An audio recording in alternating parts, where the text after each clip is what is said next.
हा सत्संग संत रामपालजी महाराजांचा असून मराठी भाषिक भक्त समाजास सहज समजावे म्हणून हिंदी भाषेतून मराठी भाषेत रूपांतरित करण्यात आलेले आहे.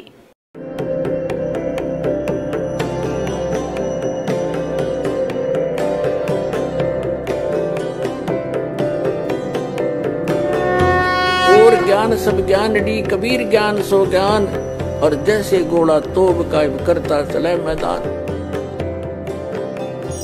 जगद्गुरु तत्वदर्शी संत रामपालजी महाराजांचे अमृत वचन सर्व पवित्र धर्मांच्या व पवित्र शास्त्रांच्या आधारावर.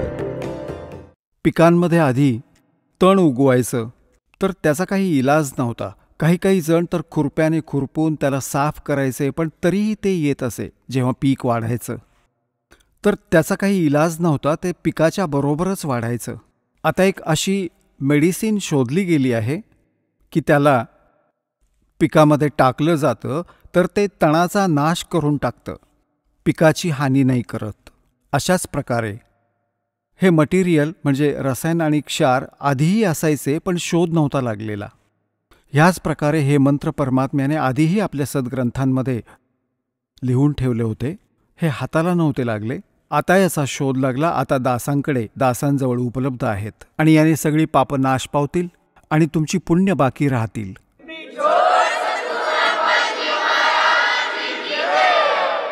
आणि आपण तेव्हाच परमात्मा प्राप्त करू शकतो जेव्हा आपण पापरहित होऊन जातो. आणि इथलं विधान आहे ब्रह्म, परब्रह्म, ब्रह्मा विष्णू महेश आणि इतर देवतांचं जशी कर्म कराल तशीच फळं मिळतील.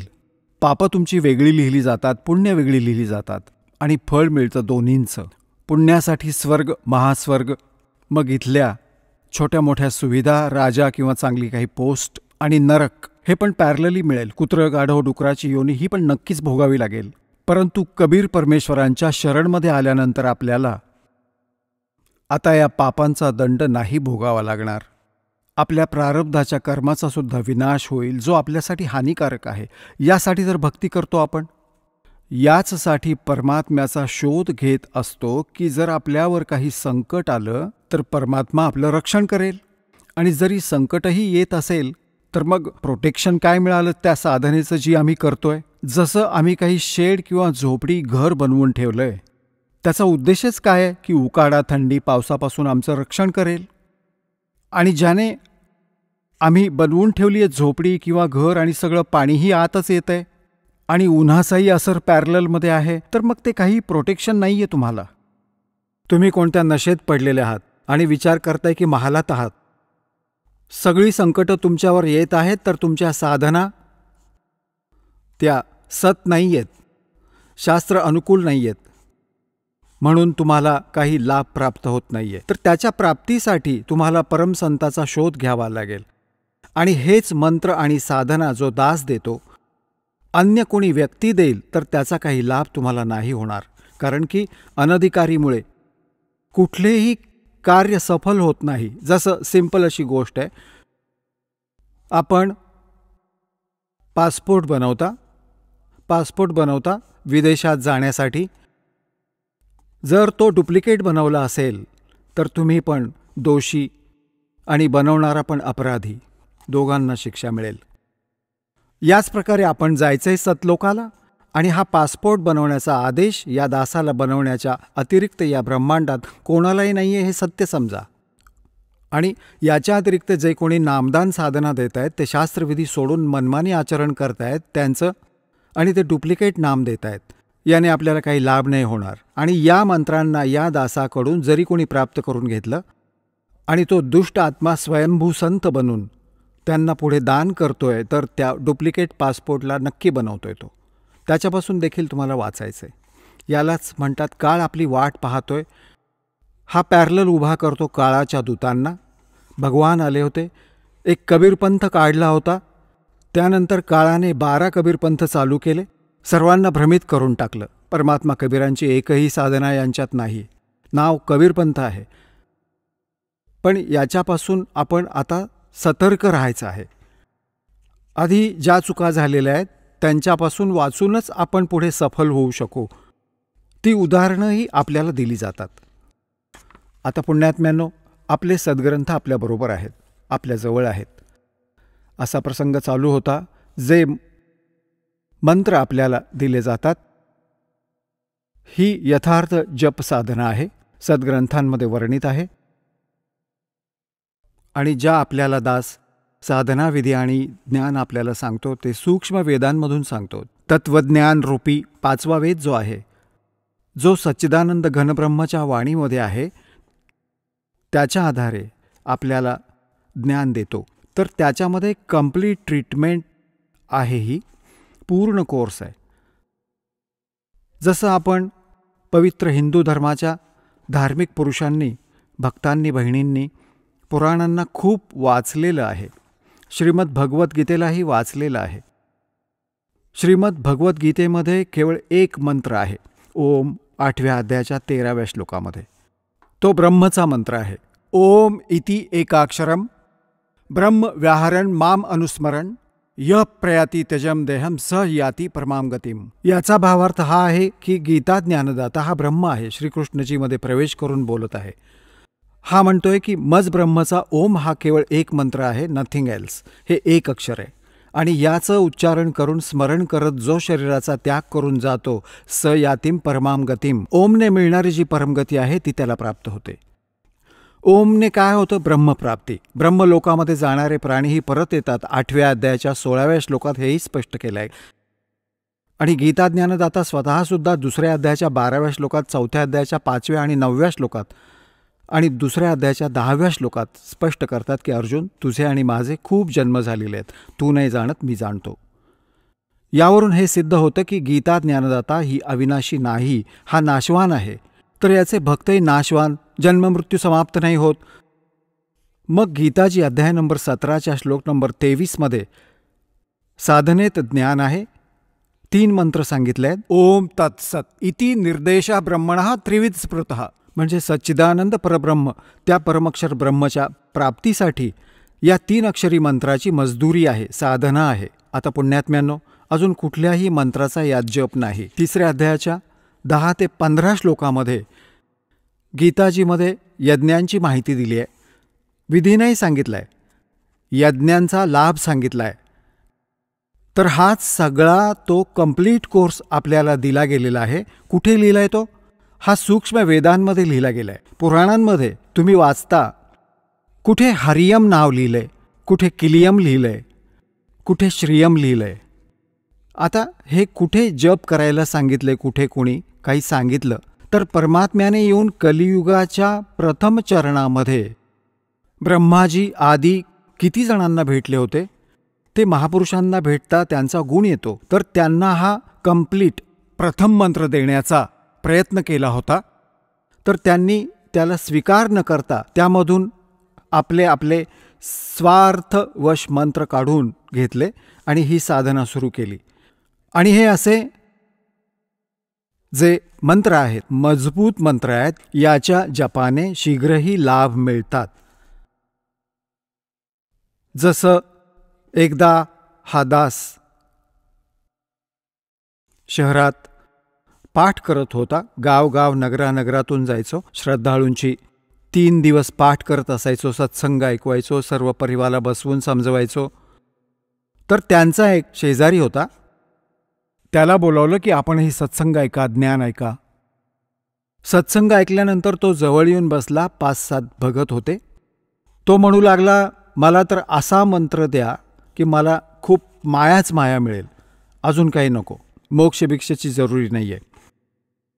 तर हे या टाईपचे लोक आहेत. ते यांनी असं केलं आधी, जसं एक मंत्र सिलेक्ट केला, किलियम, यांनी साधना केली, यांनी सिद्धी आली. ती सिद्धी एक हळदीची गाठ बांधून भला मोठा व्यापारी बनला, केला नाश स्वतःचाही. मग कोणी स्वतःचा मंत्र सुरू केला, श्रेम श्रेम करतात. तर हा दुर्गाचा मंत्र आहे, याने शक्ती, मायेची सिद्धी मिळते, छोटं मोठं कार्य सिद्ध झालं, मग चोऱ्या माऱ्या. तर असे हे काम बिघडवून ठेवतो. आता हा कंप्लीट कोर्स आपल्याला दिला गेलेला आहे, याला असंच करायचं आहे. कारण की आपण एक थोडी सुंठ खाल्ली, सुंठ, तर ती सुंठेचा गुण देईल. आणि त्यांना अन्य गोष्टींबरोबर मिसळून प्रयोग केला तर त्याचा गुण बदलून जातो. ठीक त्याच प्रकाराने आपण या विधीला प्रयोग करू, या प्रकाराने आपण साधना केली तर त्याचं फळ मिळेल. जसं आज प्रसंग चालला होता की प्रथम मंत्र आहे, हेही आपल्याला दिले जातात. आणि सतनाममध्येही काही मंत्रांचा समावेश आहे. तर काही भोळे लोक आत्मे हे भ्रमित होऊन जातात की सांगा, नाम तिकडे पण येते, उलटसुलट करून इथेही देऊन ठेवलंय. यात बरंच अंतर आहे. जसं एका आयुर्वेदामध्ये लिहिलंय की मध आणि तुपाला जर समप्रमाणात एकत्र केलं तर त्याचं विष बनतं आणि त्याला विषम मात्रेमध्ये मिसळलं तर अमृत होऊन जातं. जसं 2 चमचे मध आणि 1 चमचा तूप मिसळलं तर अमृत बनेल, आणि दोन्ही 1-1 चमचा मिळवलं खाल्लं तर विषाचं काम करतं. तर अशाच प्रकारे वेदांना माहिती असतं कोणती औषधी किती प्रमाणात एकत्र खाल्ल्याने गुणयुक्त होतात. तर दास या अध्यात्म मार्गातला वैद्य आहे. आपण एक सिंपल समजा, तुम्ही एक जन्ममरण रोगाचे रोगी आहात. हा दास तो वैद्य आहे ज्याला कंप्लीट कोर्स लक्षात आहे या जन्ममृत्यूच्या फेऱ्याचा, रोगाचा नाश करण्याचा. आणि आजपर्यंत एकतर भगवंतालाच माहिती होता किंवा परमात्मा ज्या महापुरुषांना भेटले ते कोण कोण आहेत. आदरणीय धरमदासजी, आदरणीय नानक साहेबजी, आदरणीय मुलकदास साहेबजी, आदरणीय दादू साहेबजी, आदरणीय गरीबदास साहेबजी, गाव चोडानी, जिल्हा जज्जर, हरियाणामध्ये, आदरणीय घिसादास साहेबजी, गाव खेकडा, जिल्हा मेरठ, उत्तर प्रदेश. या महापुरुषांची तर दासाला माहिती आहे. यांना येऊन मालक भेटलेले आहेत, यांच्याशी संपर्क साधलेला आहे आणि यांना तेच ज्ञान दिले जे दासाला दिलं आहे. परंतु यांना थोडंसं एक प्रार्थना केली होती भगवानांनी की तुम्ही या मंत्राचा जप करा, पण पुढे ते सतनाम आणि सारनाम आहे हे सार्वजनिक करू नका. परंतु ते महात्मा प्रथम मंत्राचा जप देत होते, परंतु मधले मधले 5-5 नाम द्यायचे. जसे 7 मंत्र आता आपल्याला दिले जातात. म्हणून गुरुग्रंथ साहेबमध्ये 5 मंत्रांचा आणि 5 धुनात्मक मंत्रांचा जो आविर्भाव आहे तो याच कमलांमध्ये, सर्व भगवानांचे कमलांमध्ये ही धून होत आहे. जसं आपण बघत असाल की राष्ट्रपती भवनामध्ये ही धून चालू राहते आणि गव्हर्नर भवनामध्येही एक धून चालू राहते. धून कंटिन्यू चालू राहते. आता तर ऑटोमॅटिक इन्स्ट्रुमेंट बनले आहेत. पहिलेही विशेष ड्युटी लावली जायची नोकरांची, ते त्यांच्या तिथे एक विशेष प्रकारची राष्ट्रीय धून कायम चालू ठेवायचे. तर अशा प्रकारे या सर्व भगवानांच्या या कमलांवर, स्थानांवर जिथे जाऊ तिथे हे त्यांचे लोक आहेत, तिथे त्यांची ही धून आपण ऐकतो आहोत. आमच्या टेलिव्हिजनमध्ये, आपल्या शरीरामध्ये जसं कोणताही कार्यक्रम कुठेतरी चालू असतो जो आपण टी व्हीवर बघतो, पण तो टेलिव्हिजनमध्ये नाही आहे, तो तर आपण बघतोय, ऐकतोय. वास्तवात तो दुसरीकडे चालू असतो. तर असे हे मंत्र आहेत. तर पुण्यात्म्यांनो, हा दास जे मंत्र आपल्याला देतो, जे ज्ञान देतो, एकदम फायनल समजून घ्या. आणि उपदेश प्राप्त झाल्यानंतर केवळ आपण दास जो आदेश आपल्याला देईल त्याचं पालन करायचं आहे. त्यात अगरमगर नाही करायचं आहे, नाहीतर मग आपण भक्तिहीन होऊन जाल. तर सांगायचं तात्पर्य हे आहे की आजचा जो सत्संग चालू आहे या उद्देशाने आहे की ही जी वेळ आहे जी आपल्याला मोक्ष प्राप्त करून देईल. परमात्म्याने सांगितलं होतं 600 वर्ष आधी मालक कबीर परमेश्वरजी आले होते की जेव्हा मधली पिढी येईल धरमदासजी, तेव्हापर्यंत तू मंत्रांना लपवून ठेव. यामुळे ज्ञानाला हे डिक्लेअर करू नकोस, नाहीतर या काळाने पाठवलेल्या दूतांना हे मंत्र आणि हे नाम ज्ञान जर हाती लागलं तर तेही प्रचार करताना दिसतील. जसं हा राधास्वामी पंथ आहे, डेरा सच्चा सौदा, शिरसा जगमालवाली, हे कृपाल सिंग ठाकूर सिंग, आणि हे व्यासवाला डेरा जय गुरुदेव, आणि हा भिवानीवाला डेरावाला, विनोदवाला, ताराचंदवाला, हे सर्व श्रद्धाळू सगळे बिचारे चालले होते भगवान प्राप्त करायला.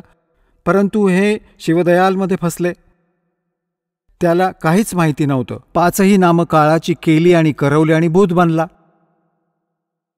आणि काळाच्या प्रेरणेनं भोळे बाबडे सगळे अंधश्रद्धा ठेवून, कारण श्रद्धाळू स्वाभाविक गुण असतो जो आपल्या गुरुदेवांवर ब्लाइंड फेथ करतो आणि यानेच सफलता मिळत असते.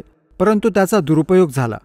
बाभळीच्या झाडाला, बाभळीच्या रोपाला आंब्याचं झाड समजून लावलं आणि त्याचं सिंचन करतायत. आंब्याची प्राप्ती होईल या उद्देशाने. ही यांची महान चूक आहे. 5ही नावं काळाची आणि मोक्षाची प्रतीक्षा बघा कशी चूक करत होते. तर पुण्यात्म्यांनो, दासाचा प्रयत्न हा समजू नका मला तुमच्याकडून कुठलं धन संग्रहित करायचं आहे. नाही. दास 2 पोळ्या खात होता. नोकरी होती सरकारी. जेईच्या पोस्टवर विराजमान होता. 2 घासांचा गुजारा अगदी व्यवस्थित चालू होता. परंतु दासाला जेव्हा हे समजलं, जोपर्यंत नाम देण्याचा आदेश नव्हता तोपर्यंत घरोघरी जाऊन समजवायचा, त्यांना गुरुजींकडे नेऊन नाम देऊन आणायचा. आणि मग त्यांनी दासावर हा भार सोपवला, आशीर्वाद दिला की बेटा तू नाम द्यायला लाग. तर मग त्या दिवसानंतर जबाबदारी अजून वाढली. तत्त्वज्ञानाचा विस्तार कर. विरोधातही रेकॉर्ड तोडले काळाने. करोथा कांड करवलं याच कारणाने. अत्याचार करवला आमच्यावर, पण समर्थ दास होता, काही बिघडवू नाही शकले. पूर्वीचा इतिहास पहा. संत भक्तांच्या बरोबर जुलूम केले पण ते सफल नाही झाले. शेवटी तोंडावर पडले.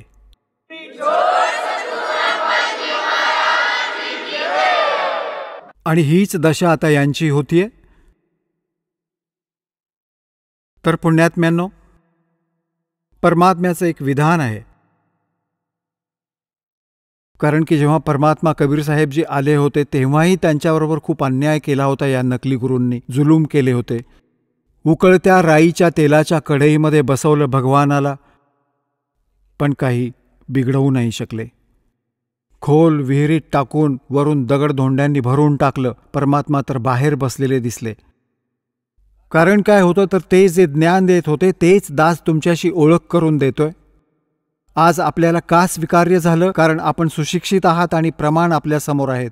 हे इन्स्ट्रुमेंट, हे इंटरनेट, हे प्रोजेक्टर, हे चॅनेल मालकांनी आपल्यासाठी बनवलं. माणसाच्या आवाक्यातली गोष्ट नाही आहे अशी इन्स्ट्रुमेंट बनवणं. ही आधी नव्हती बनवली. 100 वर्ष आधी कुठे होती ही? तेच तर मनुष्य होते, बुद्धिमान प्रामाणिक आत्मा होते. आता परमात्म्याने ही बुद्धी दिली की ज्यामुळे माझी मुलं घर बसल्या बघू शकतील प्रमाणांना. आणि पहिल्यांदा शिक्षित केलं आपल्याला की या भ्रमित करणाऱ्या काळाच्या दूतांपासून तुम्ही स्वतः सतर्क होऊन पहा या सद्ग्रंथांना. हे काय सांगतायत की यांचीच साक्ष घेऊन हे याच्या विरुद्ध ज्ञान देत आहेत. तर आज म्हणून आम्ही सफल झालो, कारण आपण सुशिक्षित आहात आणि त्याचबरोबर भगवानाचा पंजा दासाबरोबर आहे.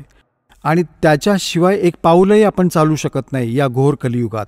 आणि आज आम्ही किती सफल होतोय, कारण आमचं ज्ञान खरं आहे, आमचा भगवान खरा आहे आणि आपण सत्वर संघर्ष करत आहोत.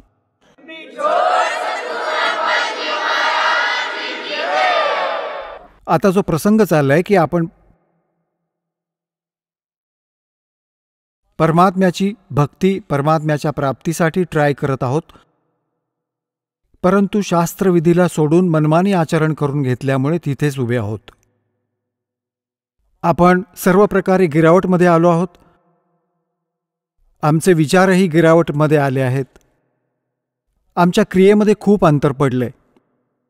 सराउंडिंगचं क्षेत्र आम्ही पाहतो. आमची मुलं जी उपदेश घेऊन जातात की त्यांनी सर्व वाईट गोष्टी सोडून द्यायच्या आहेत, तर घरी, शेजारी, नातेवाईकांकडे सगळीकडे वाईट गोष्टी आहेत.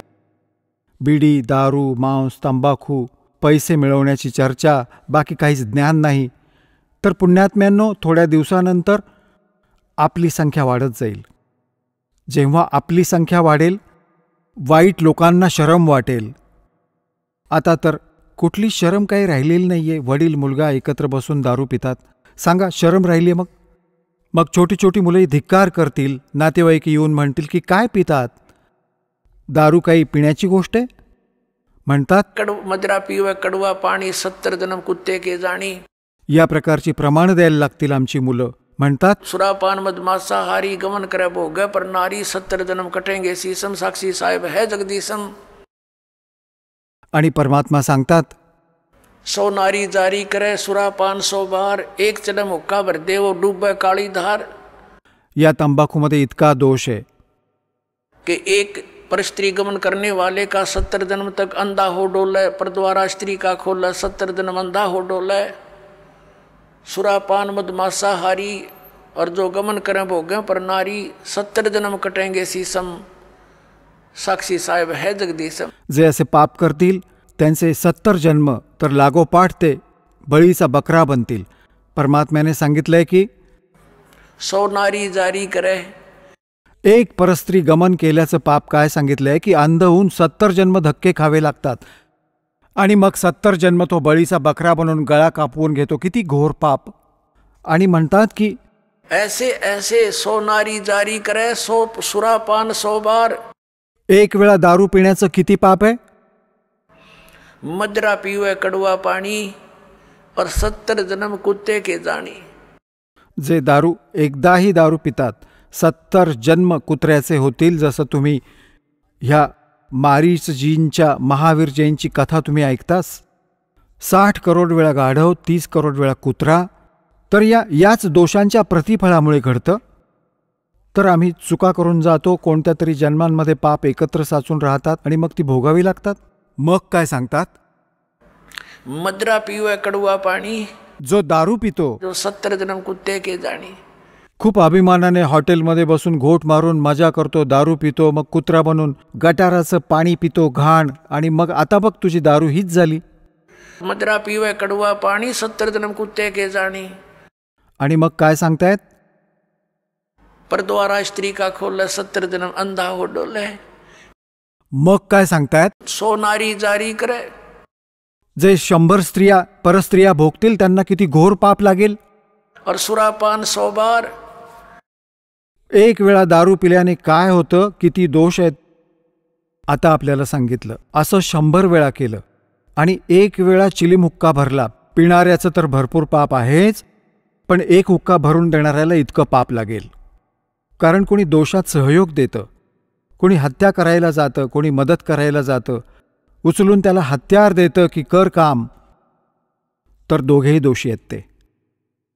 तर इथे काय म्हणतात की 100 नारी जारी करे, सुरापान 100 बार, एक चिलम हुक्का भर दे और डूबे काळी। जसं तुम्ही गीताजी अध्याय नंबर 7 श्लोक नंबर 29 मध्ये ऐकलं आहे की जी व्यक्ती सर्व कर्मांशी परिचित आहे, पूर्ण अध्यात्म ज्ञानाशी परिचित आहे आणि तत्ब्रह्मशी परिचित आहे, तर तत्ब्रह्म म्हणजे परमक्षर ब्रह्म, तर तो केवळ जरा आणि मरण यातून सुटण्यासाठी प्रयत्न करतात। तो इथल्या बकवासमध्ये आश्रित राहत नाही, इथल्या कुठल्याच वस्तूची डिमांड करत नाहीत, त्या भक्तीची अनुकूल साधना तीच करतात, त्यातल्या बाधक वस्तूला ग्रहण नाही करत। तर ही आमची मुलं पूर्ण अध्यात्मज्ञानाशी, यातल्या सर्व पूर्ण कर्मांशी परिचित होऊन जातील, तर मग त्या सामान्य माणसाला जेही त्यांच्या संपर्कात येतील त्यांच्या गुणांनी परिचित बनवतील की हे नका करू तुम्ही, याने पाप लागतं। आता छोटी छोटी मुलंसुद्धा, कोणी नातेवाईक आले, ते बीडी माचीससाठी बीडी काडी मागवतात, ते नकार देतात, तुमची दुसरी कुठलीही सेवा करू पण हे नाही करणार, कारण यात आम्हाला दोष लागेल, आणि आमच्या घरी पण कृपया पिऊ नका, आम्हाला दोष लागेल। तर त्याची त्यांना स्वतःलाच शरम वाटेल।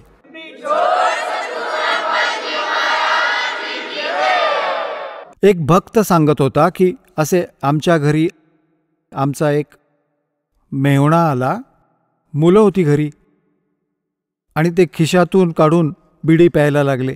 तर ते त्यांना म्हणाले, मामाजी बिडी नका पिऊ आमच्या घरी। तर ती मुलं होती, तीही समजदार व्यक्ती होती, त्यांनी बंद केलं, ते बाहेर जाऊन पिऊन आले आणि त्यांनी संध्याकाळी येऊन मला सांगितलं। तो म्हणू लागला, या मुलांना काय झालं, मी बिडी पित होतो आणि त्यांनी मनाई केली। तर त्यांनी सांगितलं की आम्ही उपदेश घेतलाय, तर आम्ही पितही नाही आणि पिऊही देत नाही, आम्ही तुमची मदत करू आणि तुमची सर्व सेवा करू आम्ही, परंतु आम्ही यात तुम्हाला सहयोगही देणार नाही। तर नातेवाईक त्याचंच नाव आहे जो तुम्हाला अनुकूल होईल, नाहीतर तो शत्रू आहे तुमचा। तो म्हणाला, ठीक आहे, जर अशी काही गोष्ट आहे तर मी इथून पुढे बिडी नाही घेऊन येणार ना पिणार तुमच्या घरात। तर तो दुसरा भाऊ होता, नाव नाही घेत, तो आपलं पिणं खाणं करून आमच्यापाशी येऊन झोपला, आमच्याबरोबर पोळी खाल्ली, मग तो गेला होता कोणत्याही कारणाने कुठेतरी तिथे कुठल्या दुसऱ्या नातेवाईकाकडे. ते म्हणत होते की आम्ही असे असे तिथे जाऊ. तर तो स्वतः सांगत होता, आमचा मेहुणा, तिथे गेलास तर बाबा तिथे आपली बीडी माचीस बाहेर ठेव. म्हणजे खुशीने, त्यांना काही टोकलं नाही त्याने, परंतु त्यांना सूचना केली की भावांनो, तिकडे असं काही घेऊन जाऊ नका तुम्ही बीडी माचीस बरोबर. तर ते नातेवाईकही चांगले होते. ते म्हणाले की चांगली गोष्ट आहे, आम्ही कशाला त्यांच्या नियमाचा भंग करू. तर हळूहळू त्या नातेवाईकांनी उपदेश घेतला की जर मुलंसुद्धा इतकं ज्ञान ठेवतायत, वाईट गोष्टींपासून दूर राहू पाहतायत, आम्ही वाईट गोष्टी करत आहोत, आमची मुलंही वाईट गोष्ट करतील. तर त्या बुद्धिमान माणसाने हा उपदेश घेतला आणि आपल्या मुलांनाही या मार्गाला लावलं. तर अशा या वाईट गोष्टी कमी होतील. आणि आधी आम्ही काय करायचो, जेव्हा आम्ही छोटे छोटे होतो, आमच्याकडे आमच्या बहिणींचे नातेवाईक येत होते मेहुणे, तर आमची स्पेशल सेवा लावली जायची. तर यांची चिलीम गार नाही होता कामा, नाहीतर आपली बेइज्जती होईल. म्हणजे यांना इतका हुक्का द्यायचा आहे कारण हे स्पेशल आहेत. आता सांगा, त्यांनाही दुहेरी नरकामध्ये ठोकतायत. आणि आता आम्ही त्यांना हात जोडून सांगतो की नाजी, आम्ही पित नाही, पिऊ देणार नाही. त्यांनाही विवश व्हावं लागेल, विचार करावा लागेल दारू सोडण्याचा. तंबाखू, दारू हे काही खाण्यापिण्याच्या गोष्टी आहेत. बकवास चालू आहे सगळी मूर्खांची. तर पुण्यात्म्यांनो, या प्रकारे आता पूर्ण विश्वामध्ये एक चांगली लाट उसळेल. विकाररहित होऊयात. आणि जी माया जमवण्याची शर्यत लागली पुण्यात्म्यांनो, ती पूर्णतः संपेल ज्ञानाच्या आधारे. एका माणसाला जेही मिळणार आहे ते त्याच्या प्रारब्धात लिहिलेलं आहे आणि ते तर त्याला मिळेलच मिळेल. आणि आता ज्या साधनेला तुम्ही कराल, जे दास तुम्हाला सांगेल, आणि तुमच्या भाग्यात नसेल आणि तुम्हाला आवश्यकता असेल, तर मग भगवान अवश्य देईल आपल्या कोट्यातून. हे सत्य माना. मग तुम्ही चोरी का कराल, मिलावट कराल, भेसळ कराल, आणि मग समजेल की ही चोरी, लाच करणं हे तर विष खाण्यासारखं आहे. आपल्या घरी लाच खाऊन, भेसळ करून, 2 नंबरचं काम करून मुलांना खाऊ घालणार, हे समजून घ्या की त्यांना विष देण्याची गरज नाही पडणार. अशी स्थिती होऊन जाईल तुमच्या परिवाराची. आम्ही का मग विष खाऊ, जेव्हा ज्ञान होईल हे विष आहे. तर आत्तापर्यंत आम्हाला अडवणारं कोणी नव्हतंच की तुम्ही जे काही करताय ते चुकीचं करताय.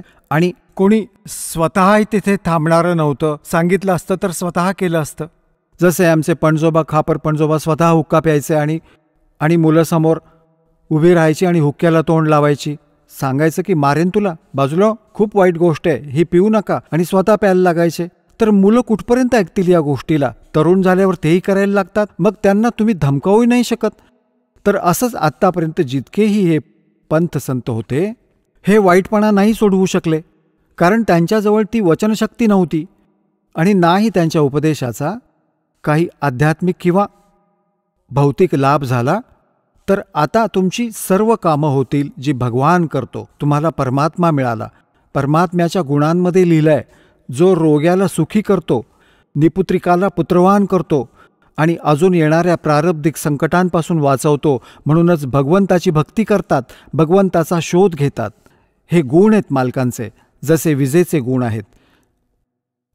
विजेच्या गुणांमध्ये लिहिलं आहे की दिवाही लागेल, ट्यूबही लागेल, आणि पंखाही चालेल, कूलरही चालतील, आणि प्राण्यांच्या चाऱ्याच्या कापण्याचं यंत्रही चालेल, दळण दळण्याची गिरणीही फिरवते. तर हे गुण आहेत.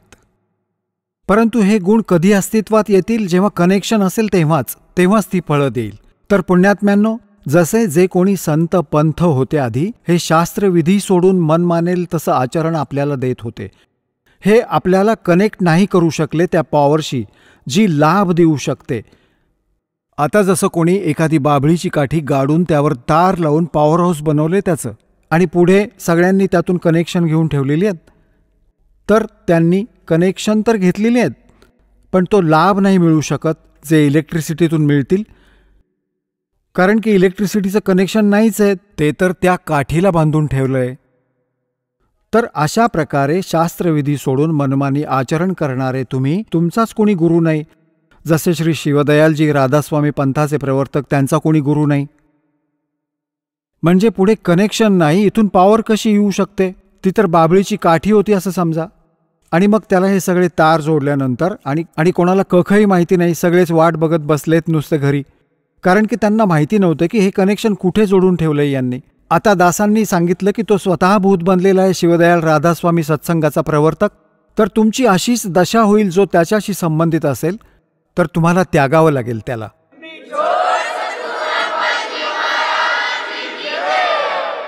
आणि दास सांगतो आमचं कनेक्शन कुठून आहे? परमात्मा कबीरदेवजी जे स्वतः धाणक विणकर होते, हे स्वतः पॉवर हाऊस आहेत. हे अनंत कोटी ब्रह्मांडांचे स्वामी आहेत आणि तिथूनच आमची पॉवर जोडलेली आहे. आदरणीय गरीबदास साहेबजी डायरेक्ट कबीर साहेबांशी जोडले गेले होते. त्यांचे शिष्य होते. परमात्म्याने त्यांना सतलोक दाखवला आणि परत सोडलं. त्यानंतर गरीबदासजींबरोबर शीतलदासजी आणि त्यांच्यापुढे आमचे गुरुजी. आमचे कनेक्शन सरळ जोडलेले आमचे पॉवर हाऊसचे कनेक्शन आहे आणि ती पॉवर तुमच्यापर्यंत पोचत आहे. तुम्हाला लाभ होईल. कसा नाही होणार? पॉवरचा तर गुण आहे, ती लाभ देईलच देईल. तर अशा प्रकारे पुण्यात्म्यांनो, आपल्याला आपण सुखीही व्हाल, वाईट गोष्टींपासून वाचाल, कारण तुम्हाला ज्ञान होईल. परमात्मा म्हणतात, जोपर्यंत मुलं अबोध असतात. एका छोट्याशा मुलाने काय पाहिलं की वडील दारू पित होते, आजोबा पण घोट लावत होते. दादाजी एक पशूंसाठी भूस भरून ठेवलं होतं, कोंडा एका कोठीत. दादाजी दुसऱ्या ठिकाणी शराब पिऊन राहिलेली बाटली एका बाजूला लपवत असत आणि वडील दुसऱ्या बाजूला लपवत असत. मुलं हे सगळं बघत होती. एके दिवशी त्या मुलाने विचार केला, वडीलही पितायत, आजोबाही पितायत, चांगली गोष्ट असेल, तू पण पी. त्यात किडे मारायचं औषध होतं, काही विष होतं. ती बाटली त्या भुशामध्ये जाऊन ठेवलेली होती. त्या मुलांनी हात मारून पाहिलं की काही शोधून सापडतंय का, तर ते किड्याचं जे तेल होतं, मारायचं विष होतं, ते हाताला लागलं. कपात घालून पिऊन टाकलं. 5-10 मिनिटांनंतर मेलेला दिसला. त्यांनी पाहिली, बाटली दिसली, कपही दिसला. तर पुण्यात्म्यांनो, जेव्हा त्या मुलाला कळलं की हे तर विष आहे, तर हातही नाही लावणार आणि दुसऱ्यांना सांगेल की दूर राहा बाबा, नाहीतर मरशील. तर पुण्यात्म्यांनो, परमात्मा आपल्याला सावध करतात, इशारा देतात की कोणतं विष आहे, कोणतं अमृत आहे. आणि जेव्हा तुम्हाला हे ज्ञान होईल, मग सांगतात की जैसे किरका जहर का रंग होरी हो, कहो कौन तिस खावे राम रंग होरी हो. होरी म्हणजे खुशी. जसं कुठे विषाचा कणही पडलेला असेल आणि तुम्हाला समजला हा विषाचा कण आहे, म्हणतात त्या कणाला देखील कोण खाईल? त्या कणाला उचलून दूर फेकून देतील, मातीत गाडतील, हात धुवून टाकतील. कुठे आम्हाला याचा त्रास नको. तर परमात्मा म्हणतात, जैसे किरकार जहर का रंग होरी हो, कहो कौन तिस खावे राम रंग होरी हो. म्हणजे भगवानांच्या रंगात आम्ही असे रंगून जाऊ आणि मग होरीच होरी, म्हणजे आनंदच आनंद आहे आमच्या घरात. या प्रकाराने आम्ही या वाईटापासून वाचू आणि मग स्वप्नातही करणार नाही. विश्वास ठेवा पुण्यात्मा. आपल्या जवळपासही कोणाचं धन दिसलं तर विष दिसेल आणि प्रयत्न कराल त्याला उचलून की बाबा कोणाचं आहे, कुठे आहे, नाहीतर तुम्ही उचलणारच नाही. आणि चोरी तर खूप दूरची गोष्ट. भेसळ करणं, लाच घेणे. लाच कशासाठी घेतो आपण? लाच कशासाठी घेतो आपण? हे 2 नंबरचं काम, चांगलं मोठं घर असावं, मग 2 मुली आहेत, त्यांचं लग्न व्हावं, त्यात काही 10 लाख रुपयांचा हुंडा द्यायचा आहे. हीच 2 कारणं आहेत. आणि मोठी कार असावी, ही 3 कारणं आहेत. ही आम्हाला वाईटाकडे खेचत असते. तर आपण आपल्या बुद्धिमत्तेच्या बरोबर आणि तत्त्वज्ञानाच्या आधारे यांना एकदम कमी करून टाकायचं आहे. आता मुलींना ओझं बनवून ठेवलंय आपण. 2 मुली झाल्या तर सगळा गोतावळा रडायला लागतो. का? कारण की त्यांच्या लग्नात बराच खर्च करायला लागलो आपण. या समाजात बकवास करून टाकली या चित्रपटांनी. तर आता आपल्याला संपवायचं आहे. हे मुलीचं लग्न करायचं आहे साध्या पद्धतीने. विवाह तर भगवान करून पाठवतात, सहयोग तोच जोडतो. आईवडील 2-2, 3-3 वर्ष धक्के खातात, संस्कार नाही होत. परमात्मा 1 मिनिटात करतो. तर ते मालकांनी केलेलं असतं. आपल्याला फक्त मिलन करायचं असतं मुलांचं. परमात्म्याची वाणी बोलायची आणि साध्या पद्धतीने त्यांचा विवाह करायचा आहे, की जा काही देऊ नका. आणि मुलांनाही हे ज्ञान होईल काही दिवसांनी, हा परमात्मा देईल, त्याने आपल्याला सफलता मिळेल. आई वडिलांनी दिलेल्या त्याने सफलता कधी मिळत नाही. आता आपण किती देऊ शकतो आपल्या मुलांना? काय आई वडील त्यांना आजीवन देऊ शकतात इतकं हुंड्यामध्ये? नाही देऊ शकत. मुलांनी आपलं करावं आणि खावं, आश्रित राहू नये. मग भगवान देईल, तेव्हा सफलता मिळेल. मग ही बकवास आपण एकमेकांचं पाहून केली आहे ती पूर्णतः त्यागू. साधं घर बनवू. आज बंगला बांधायला 5-10 लाख इकडून तिकडून आणले, बंगला बांधला आणि मग मरून गेला. आता बंगला तर तसाच राहिला, आपण कुत्रा बनून त्याच्या गल्लीत बसलाय सावलीत, पण तिथे बसू देणार नाहीत, येऊन लाथ मारतात. तर आपल्याला इतकं काम करायचं ते आपल्या भक्तीमध्ये बाधक नसेल. आपण सगळा जन्म जमीन घेण्यात, बंगला घेण्याच्या चक्करमध्ये घालवतो, 100 पापं करून बसतो. ती पापं आपल्याबरोबर येतात आणि तो बंगला, ती कार इथंच राहते. तर या ज्ञानाच्या आधाराने आपण सर्वात प्रथम तर आपल्याला या विवाहाची क्रिया बदलायची आहे. त्यानंतर आपल्याला या घरांची गरज काय आहे? एक साधं घर बनवा जे भगवंताने आपल्याला देऊन ठेवले. अवश्य बनवा, थंडी उकाड्यापासून वाचवण्यासाठी. आणि वेळेची, वर्तमानाची जी आवश्यकता आहे आपल्याला, कारही हवी, माना की स्पीड चांगला असेल, आजच्या जमान्यातली मोटरसायकल हवी. तुम्ही विश्वास ठेवा, परमात्मा तेही देईल. परंतु सदुपयोगासाठी त्यात परमात्म्याची कॅसेट टाकून चालवा, त्यात मालकाची टेप टाकून चालवा, मालकाची चर्चा करत जा आणि तो तुम्हाला सगळं देईल. मालकाच्या घरात कुठल्या गोष्टीची कमी नाही, पण दुरुपयोग नाही होता कामा.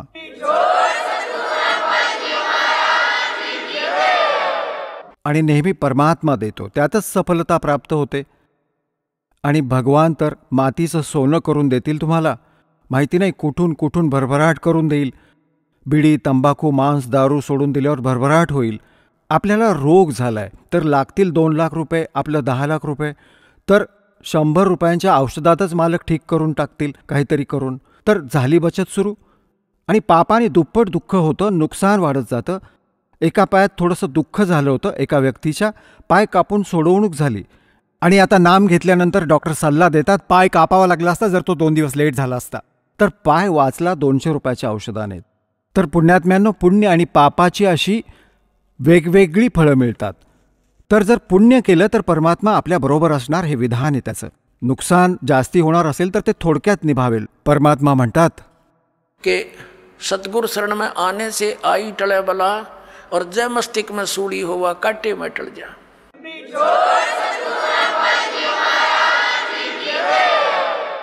जर आपल्या प्रारब्धामध्ये मृत्यू घडणार असेल तर परमात्मा म्हणतात काटा लागल्याने त्याला एवढ्यातच तुमचं त्या पापाला परमात्मा कॅन्सल करून टाकेल. तर यासाठीच भगवानाचा शोध आम्ही घ्यायचो.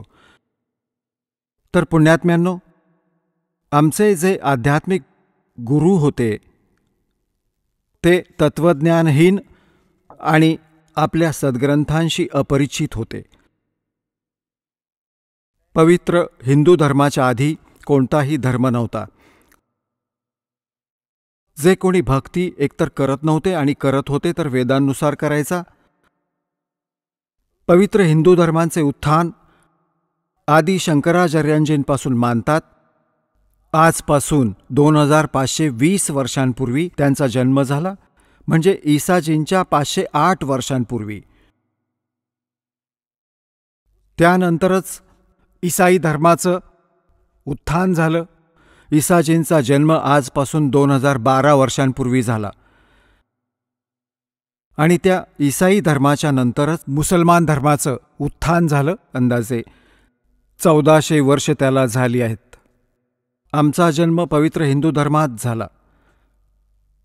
हिंदू धर्माचे जे सद्ग्रंथ मानले जातात, पवित्र 4ही वेद, पवित्र श्रीमद भगवद्गीता, पवित्र पुराण, आणि आमचे जे आचार्य शंकराचार्य आणि मंडलेश्वर हे हिंदू धर्माचे गुरुजन हे सांगत होते आम्ही पुराण, वेद, गीतेनुसार तुम्हाला ज्ञान देतोय. आणि यांना काहीच माहिती नव्हती पुराण, वेद आणि गीताजींबद्दल. आता तुम्हाला थोडंसं ज्ञान देतो की श्रीमद भगवद्गीताजींचं ज्ञान कोणी सांगितलं. पुण्यात्म्यांनो, याला तत्वज्ञान म्हणतात. आता हे ज्ञान तर सर्वांना माहिती आहे. कोणाला विचारा, लगेच उत्तर देतील की श्रीमद भगवद्गीतेचं ज्ञान कोणी सांगितलं? श्रीकृष्णजींनी सांगितलं. पुण्यात्म्यांनो, जर एवढंच सांगून गोष्ट संपली असती तर गुरूंची आवश्यकता काय होती या सद्ग्रंथांना समजण्याची? श्रीमद भगवद्गीतेच्यात तर श्रीकृष्णांचा रोल नाही कुठेही. पुण्यात्म्यांनो, हे वचन ऐकाल तर तुम्हाला वेड्यासारखं वाटेल, कारण आपल्याला असे गुरु भेटले की ज्यांनी हे ज्ञान निर्णायक आत्तापर्यंत सांगितलंच नाही. जेव्हापर्यंत आपण सृष्टीरचनेशी परिचित नाही होत तेव्हापर्यंत आपण हा पॉइंट नाही समजू शकत, जो दास आता क्लिअर करायला चाललाय. सृष्टी रचनेच्या विषयी स्वतः परमात्म्याने सांगितलंय कबीर साहेबांनी. सृष्टी रचना तर नाही सांगणार, परंतु थोडीशी हिंट ग्रंथांची देऊन आणि श्रीमद भगवद्गीतेचं ज्ञान कोणी दिलं तेही सांगतो. श्रीमद भगवद्गीतेचा अध्याय नंबर 15 श्लोक नंबर 16 आणि 17 मध्ये 3 पुरुष आहेत. एक क्षरपुरुष, एक अक्षरपुरुष, एक परमअक्षर पुरुष. 17व्या श्लोकांमध्ये म्हटले की उत्तम पुरुष तू अन्यहा. तो परमअक्षर पुरुष आहे. त्याविषयी गीतेच्या 8व्या अध्यायाच्या प्रथम श्लोकामध्ये प्रश्न केला अर्जुनाने की आपण जी 7व्या अध्यायाच्या 29व्या श्लोकात जी तत्ब्रह्मविषयी माहिती दिली आहे त्याला जाणून प्राणी फक्त जरा आणि मरण यातून सुटण्याचा प्रयत्न करतो, तर किम तद्ब्रह्म? 8व्या अध्यायाच्या गीताजींच्या प्रथम श्लोकात प्रश्न केला अर्जुनाने. गीता ज्ञानदात्याने 8व्या अध्यायाच्या 3ऱ्या श्लोकात उत्तर दिलं की तो परमअक्षर ब्रह्म आहे. तर पुण्यात्म्यांनो, हा क्षरपुरुष कोण आहे? हा स्वयं ब्रह्म आहे, हा काल आहे, हा गीता ज्ञान सांगतोय. अक्षरपुरुष कोण आहे? जो 7 शंख ब्रह्मांडांचा स्वामी आहे, त्याचा यात काही रोल नाहीये. म्हणून आपल्या या अध्यात्मज्ञानामध्ये या पृथ्वी लोकांवर विशेष करून 2 भगवानांचा, 2 पुरुषांचा रोल आहे. एक तर क्षरपुरुष म्हणजे ब्रह्मचा, जो श्रीकृष्णजींमध्ये प्रवेश करून गीताजींचं ज्ञान सांगतोय, ज्याने ज्ञान सांगितलंय. आणि दुसरा परमअक्षर ब्रह्म आहे, जो उत्तम पुरुष तू अन्य परमात्मा इति उदाहरता य लोकत्रायम आविष बिभर्ती अव्यय ईश्वरः. गीताजी अध्याय नंबर 15 श्लोक नंबर 17 मध्ये आणि 8व्या अध्यायाच्या 3ऱ्या श्लोकात गीता ज्ञानदाता स्वतः म्हणतो ते परमअक्षर ब्रह्म आहे. तर गीता ज्ञानदाता 8व्या अध्यायाच्या 13व्या श्लोकात म्हणतो ओम इति एकाक्षरम ब्रह्म व्याहरण माम अनुस्मरण य प्रयाती त्यजन देहम स याती परमाम गतिम. मज ब्रह्मचा केवळ एक ओम मंत्र आहे आणि याचा जो उच्चारण करताना जो शरीर सोडून जातो, ओम नामाने मिळणारी जी परमगती होती त्याला प्राप्त होतो. ती कोणती आहे? ब्रह्मलोक.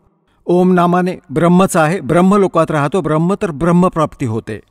8व्या अध्यायाच्या 16व्या श्लोकात लिहिलं आहे की ब्रह्मलोकपर्यंत ही जन्ममृत्यूच्या आतच. हा देखील पूर्ण मोक्ष नाही झाला, कारण की ब्रह्मलोकात गेलेले प्राणी परत येतात.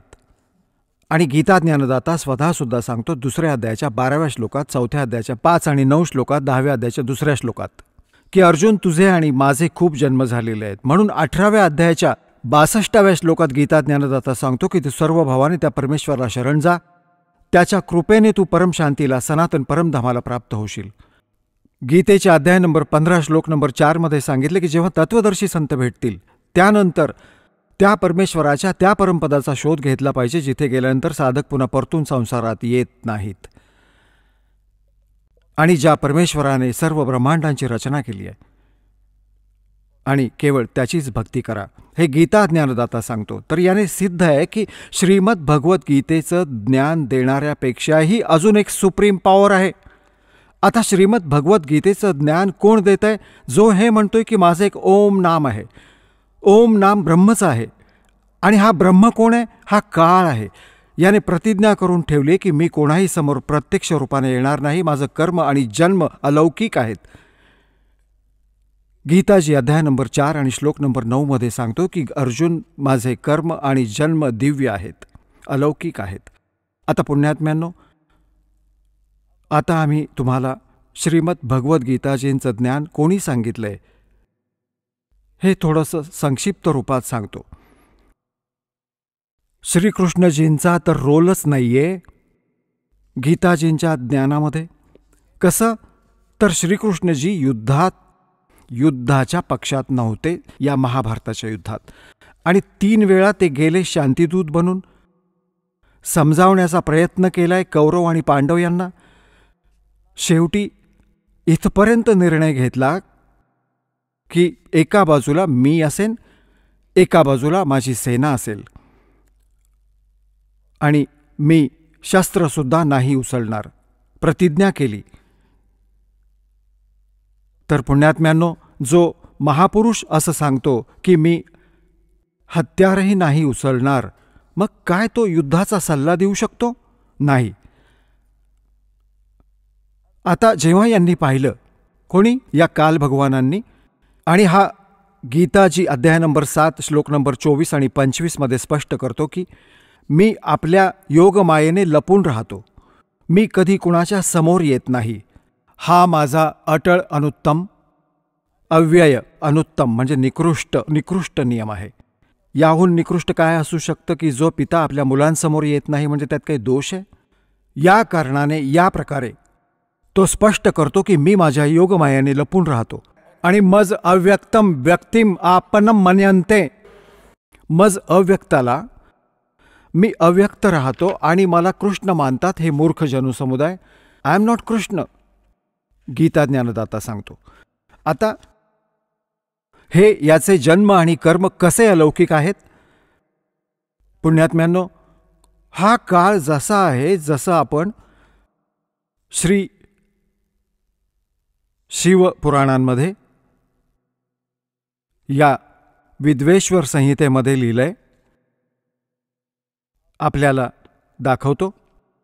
तर त्यात काय लिहिलंय की ब्रह्मा आणि विष्णूंचं याच गोष्टींवरून युद्ध झालं.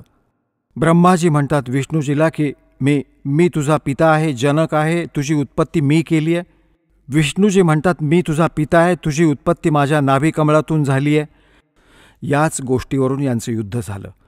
यांचं युद्ध समाप्त करण्यासाठी यांचा पिता, ज्यांनी हे गीतेचं ज्ञान सांगितलं, हा यांचा पिता आहे, हा काळरूपी ब्रह्म सदाशिव हाच आहे. याने या दोघांच्या मध्ये एक तेजोमय लिंग उभं केलं, स्तंभ, आणि खूप लांबलचक हे वर खाली जायला लागले. त्याची लांबी उंची मोजायला युद्ध बंद झालं. मग हा स्वतः आपला पुत्र शिवाचे रूप धारण करून उभा राहिला. मग यांना समजवायला लागला की तुम्ही भगवान नाही आहात, यू आर नॉट गॉड. तुम्ही असं कसं मानलं? जसं की तुम्हाला खूप वेळा दाखवलंय या दासाने. मग हा म्हणतो पुत्रांनो, ब्रह्मा आणि विष्णूला, की तुम्ही जे द्विकृत 2 डिपार्टमेंट, जसं उत्पत्ती आणि स्थिती तुम्ही माझ्याकडून प्राप्त केले तपस्या करून, अशाच प्रकारे द्विकृत महेश्वर आणि रुद्रला त्यांनी प्राप्त केलं माझ्याकडूनच. तर याचा अर्थ आहे कोणीतरी 5वा आहे जो श्री शिवपुराणाचं ज्ञान ब्रह्मा आणि विष्णूंना देत आहे. तो यांचा पिता आहे, आणि तो त्या विद्वेश्वर संहितेमध्ये याच चॅप्टरमध्ये सांगतोय की माझं एक ओम अक्षर आहे, नथिंग एल्स. आणि याचं स्मरण करा, याचं स्मरण केल्याने माझं स्मरण होईल. तर याने सिद्ध झालं की शिवपुराणाच्या आत विद्वेश्वर संहितेमध्ये सांगतोय तो काळ आहे आणि तो शिवरूप घेऊन उभा राहिलाय. असे हा खेळ करतो. कोणाला ब्रह्मा रूपात दर्शन देतो, कोणाला विष्णूजींच्या रूपात दर्शन देतो. तो विष्णूजींचा महिमा गायला लागतो की विष्णूजी तुम्हीच भगवान आहात, तुम्ही लपवून ठेवले स्वतःला. या प्रकारे त्यांना भ्रम व्हायला लागतो. आणि कसे याचे कर्म अलौकिक आहेत आता तुम्हाला दाखवतो प्रमाण सद्ग्रंथांमध्ये. एकदा देवतांचं आणि असुरांचं, राक्षसांचं युद्ध झालं आणि राक्षस विजयी झाले. देवता पळून गेले मैदान सोडून. देवतांनी कुठेतरी जाऊन एकत्र येऊन भगवान विष्णूची आराधना केली आणि हे विष्णू रूप धारण करून हा ब्रह्मा विष्णू महेशजींचा पिता, ज्याने गीता सांगितली, हा तिथे प्रकट झाला. आणि हा म्हणाला की जे तुम्ही तुमच्या मनातली गोष्ट मी ओळखली आहे. आता तुम्ही जा. जो शशादचा पुरंजय नावाचा मुलगा आहे त्याला युद्धासाठी उभा करा. राक्षसांच्या समोरासमोर उभा करा, त्याला तयार करा. मी त्याच्या शरीरामध्ये प्रवेश करेन आणि राक्षसांना मारून टाकेन. आता दाखवतो तुम्हाला. हे पहा, श्री विष्णू पुराण, गीता प्रेस गोरखपूरहून प्रकाशित आहे. हे आहे विष्णू पुराण सचित्र हिंदी अनुवाद सहित. यात संस्कृतही सोबत आहे. अनुवाद मुनीलाल गुप्त, गीता प्रेस गोरखपूरहून प्रकाशित आहे. प्रकाशक आणि मुद्रक गीता प्रेस गोरखपूर, गोविंद भवन कार्यालय, कोलकाताचे संस्थान. हा आहे अध्याय नंबर 2 आणि चतुर्थांश आणि 233 पानावर आहे विष्णू पुराण. आता आपण आपल्याला इथे घेऊन येतो. 233 पानावर इथून वाचूया. पूर्वकालीन त्रेतायुगात एकावेळी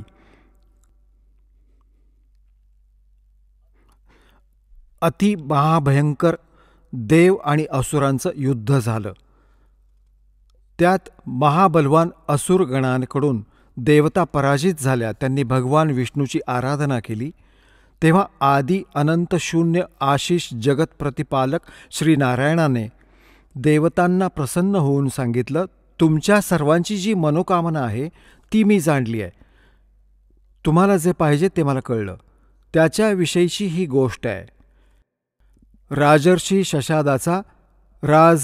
शशादाचा जो पुरंजय नावाचा मुलगा आहे त्या क्षत्रिय श्रेष्ठत्वाच्या शरीरामध्ये अंशमात्रांनी म्हणजे काही वेळाकरता स्वतः अवतीर्ण होऊन त्या सर्व दैत्यांचा नाश करेन. आता तुम्ही लोक पुरंजयला राक्षसांच्या वधासाठी तयार करा. ठीक झालं. आता त्याने काय केलं, पुरंजयाला उभं केलं देवतांना सांगून सवरून. आता राक्षसही समोर असतील. हा काळ जो आहे त्याने पुरंजयामध्ये प्रवेश केला.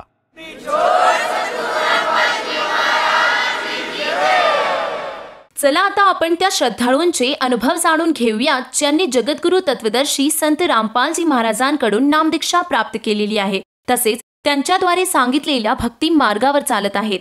नमस्कार सतसाहेब. आपलं नाव? उषा दत्तात्रय अंभोरे. आपण कुठून आलात? परतूर, जिल्हा जालना, महाराष्ट्र. आपला व्यवसाय काय आहे? घरचेच कामं करते. संत रामपालजी महाराजांची गुरुदीक्षा आपण कधी घेतली? 2012ला. संत रामपालजी महाराजांची गुरुदीक्षा घेण्या अगोदर आपण व आपला परिवार कोणती भक्ती साधना करत होतात? ही महादेवाची 16 सोमवार करायची, त्याची मलिदा करायची, 3 भाग करायची, एक महादेवाला ठेवायची, एक मी घ्यायची आणि एक मुलांना वाटायची, अशी 16 सोमवार करायची. तर ते 16 सोमवार देवीला, वर्षाला वणीच्या देवीला जायची, तिच्या 500 पायऱ्या चढायची, त्या देवींना नमस्कार करायची की मी तुला पायरी गणेश, मी नारळ फोडीन. आणि सरी स्वामी समर्थाच्या मंदिरात जायची 2 टाईम आरतीला. सकाळी 10ला आरती राहायची, संध्याकाळी 6 वाजता आरती राहायची, 2 टाईम ती करायची. परत नवनाथाचे फोटोची स्थापना केली ती घरी. नवनाथ महाराज गुरु केले होते नंतर, तर ते त्यांची पूजा करायची फोटोची. हे करता करता ह्याच भक्तीमुळं मला परमात्मा भेटले. जसं तुम्ही सांगत आहात की आपण महाराष्ट्रामध्ये जी काही प्रचलित भक्ती साधना आहे ती भक्तिविधी आपण करत होतात. मुख्यतः आपण वणीच्या देवीला जात होतात. तर संत रामपालजी महाराजांचा मार्ग आपल्याला कसा कळाला आणि आपण त्यांच्या शरणात कसे आलात? ते ज्ञानगंगा पुस्तक आली मला भगतकडून, अशीच ती वाचली आणि मग मला थोडं त्यातलं ज्ञान कळालं. म्हणून मी लगेच, माझ्याकडे पैसेसुद्धा नव्हते जायला, मिस्टर वारलेले होते माझे, मनी होते माझ्याकडे गळ्यात, मी ते मोडले आणि मी लगेच संत रामपालजी महाराजाकडे गेले. माझा पाय बी उचलत नव्हता, माझ्या अंगात फक्त 2च पॉईंट रक्त राहिलेलं होतं. माझी गॅरंटी दिली नव्हती डॉक्टरने. जशी मग मी संत रामपालजी महाराजांकडे गेले, नामदीक्षा घेतली, तर मला एकदम चांगलं बरं वाटलं. दुसऱ्या चक्करला मी माझे मुलं घेऊन गेले. माझे मुलं छोटा ते एकदम 2रीलाच होता, मिस्टर वारल्याच्या नंतर माझे घरशेजारी पाजारी माझ्या दारात पायसुद्धा टाकत नव्हते. म्हणायचे की हिचा नवरा बिमारीनं मेला आणि हिलासुद्धा बिमारी असू शकते म्हणे. तर मी इतकी मवताल झालते खायला की मी मेलेच असते, पण संत रामपालजी महाराजमुळं मला जीवनदान भेटलं. माझी अशी भविष्यवाणी झाली होती की मी पण मरणार आणि माझे लेकरंसुद्धा मरणार, पण मला फक्त संत रामपालजी महाराजांनीच वाचवलं. आणि हेच पृथ्वीवर संत रामपालजी महाराज पूर्ण परमात्मा आलेले आहेत.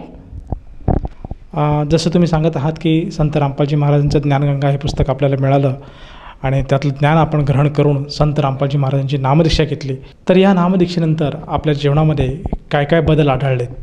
म्हणजे माझे मुलं आता शिक्षण झाले, ऑटोमॅटिक कशी शिक्षण झाले मला कळाले नाही. मुलं काम करायला ते वस्ती जी वस्तू भेटत ना खायला आम्ही महत्त्वाला होतो, आज मुलं सगळ्या वस्तू घरात घेऊन यायला लागले. आज इतकी मौज राखली परमात्माने की हार वस्तूचा विचार केला ते ऑटोमॅटिक येते. आणि त्यावेळेस माझ्या दुःख आलं, त्यावेळेस घरातले सुद्धा माझे राहिले नव्हते, कोणीच नाही. मी इतकी भयान झाले होते की 2012ला मी वाचणारच नव्हते, अशी माझी कंडिशन झाली. इतके पाय उचलत नव्हता माझा, इतकी परेशान झालेले होते. आणि तिथून आल्यावर मी माझा रिपोर्ट चेक केला तर माझे 2 पॉईंटचं तर 12.5 पॉईंट रक्तचा रिपोर्ट आला. जसं तुम्ही सांगत आहात की जेव्हा आपण संत रामपालजी महाराजांच्या मार्गात नव्हतात, आपली परिस्थिती अतिशय नाजूक होती, 2 टायमाचं जेवणसुद्धा आपल्याला मिळत नव्हतं, परंतु जेव्हा सद्गुरू संत रामपालजी महाराजांची दया झाली आणि आज आपला परिवार पूर्णपणे समृद्ध आहे, सुखी आहे आणि सद्भक्ती करत आहेत, तर ह्या आपल्या अनुभवातून आपण आपल्यासारख्या ज्या आपल्या अन्य मैत्रिणी आहेत त्यांना आणि खास करून जो भक्त समुदाय आज TV चॅनलच्या माध्यमातून आपली आज ही मुलाखत बघत आहेत, या सर्वांसाठी आपण काय संदेश द्याल? तुम्ही एकच संदेश देऊ शकते मी की संत रामपालजी महाराजाकडे लवकरात लवकर या आणि नामदीक्षा घ्या. तुम्ही सगळे ग्रंथ उघडून बघा, 4 वेद, 6 शास्त्र, 18 पुराण, आणि त्याच्यातून ज्ञान घेऊन संत रामपालजी महाराजाची नामदीक्षा घ्या. कारण की आम्ही जे करीत होतो पहिलं, ह्या देवापासून आपल्याला संत रामपालजी महाराजाचा मार्ग भेटलेला आहे. हीच देव सत्यभक्तीकडे आपल्याला त्यानं मार्ग दाखवलेला. ही सत्यभक्ती आहे. शास्त्राच्या याच्यात आपण भक्ती करतो ना, म्हणून आपल्याला लाभ होत नाही विरोधात. आता ही समजा तुम्ही ग्रंथ वाचता, ज्ञानगंगा, जगण्याचा मार्ग वाचून बघा आणि संत रामपालजी महाराजाकडे जितकं लवकर होता तेवढं तुम्ही लवकर या, हीच विनंती आहे माझी जगाला. जसं तुम्ही सांगत आहात की समाजाने आज संत रामपालजी महाराजांनी जी प्रकाशित केलेली पुस्तकं आहे ज्ञानगंगा, जगण्याचा मार्ग, याचं अध्ययन करायला हवं आणि त्यांना जर हे पटत असेल, ही भक्ती जर त्यांना कळाली असेल, तर त्यांनी लवकरात लवकर येऊन संत रामपालजी महाराजांची नामदीक्षा घ्यायला हवी. तर असं जर प्रकर्षाने कोणा साधकाला जाणवत असेल की आपणसुद्धा संत रामपालजी महाराजांची नामदीक्षा घ्यावी, तर तो साधक किंवा ती व्यक्ती नामदीक्षा कशी घेऊ शकेल? TV चॅनलवर सत्संग चालू असतात, त्याच्या खाली ना नंबर येते, तिथं तुम्ही कॉन्टॅक्ट करा. आणि कोण्याही जालना जिल्ह्याच्या ठिकाणी प्रत्येक स्थानास परमात्माची दया आहे, तिथं नामदान खुललेले आहेत, तिथं जाऊन तुम्ही नामदीक्षा घेऊ शकता. या नामदीक्षेसाठी त्या साधकाला किती पैसे मोजावे लागतात? 1 रुपयासुद्धा द्यावा लागत नाही. तिथं सगळं नामदीक्षा फुकट भेटते, परमात्माचा फोटो भेटतो, कार्ड भेटतं, बाकी काहीच द्यावा लागत नाही. धन्यवाद सतसाहेब.